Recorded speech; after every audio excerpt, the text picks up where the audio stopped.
അംബേദ്കർ അവഹേളനത്തിൽ പ്രതിരോധത്തിലായി ഇന്നും ബി.ജെ.പി. പ്രധാനമന്ത്രി തന്നെ നേരിട്ടിടപെട്ട് ന്യായീകരിക്കാൻ നോക്കിയിട്ടും അമിത്ഷായുടെ അംബേദ്കർ അവഹേളന പ്രസംഗം കൂടുതൽ ചൂടുപിടിക്കുന്ന കാഴ്ചയാണ് ഇന്ന് രാജ്യതലസ്ഥാനം കണ്ടത്.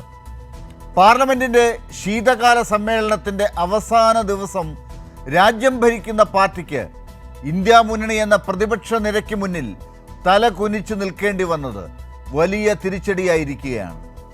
ഭരണഘടനയെ സംരക്ഷിക്കാൻ ആരാണ് മുന്നിൽ എന്ന വിഷയത്തിൽ പ്രതിപക്ഷത്തെ പ്രതിരോധത്തിലാക്കാൻ തന്ത്രങ്ങൾ മെനഞ്ഞെത്തിയ ബി.ജെ.പിക്ക് പക്ഷേ അമിത്ഷായുടെ പ്രസംഗത്തോടെ നില തെറ്റി.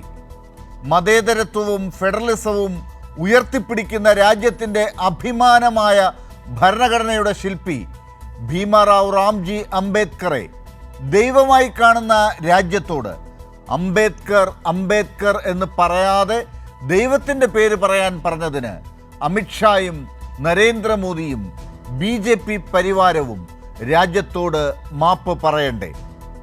മനസ്സിലിരിപ്പ് പുറത്തു ചാടിയത് രാജ്യം ചർച്ച ചെയ്യുമ്പോൾ, അതിൻ്റെ പേരിൽ പ്രതിഷേധം ആളിക്കത്തുമ്പോൾ ബി.ജെ.പിക്ക് ഇനി എന്തുണ്ട് പറയാൻ? ആവശ്യത്തിന് അംഗബലം പോലുമില്ലാതെ ഒരു രാജ്യം ഒരു തെരഞ്ഞെടുപ്പ് പോലെ തീർത്തും സംഘപരിവാർ നിയമങ്ങൾ പാസാക്കാൻ ഇറങ്ങിത്തിരിച്ചവർക്ക് അംബേദ്കർ വിവാദം കനത്ത പ്രഹരം നൽകുന്ന കാഴ്ചയാണ് കാണുന്നത്.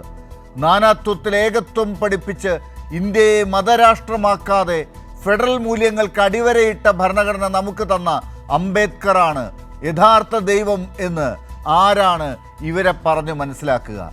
അംബേദ്കറോട് ബി.ജെ.പിക്ക് പുച്ഛം എന്തുകൊണ്ട്?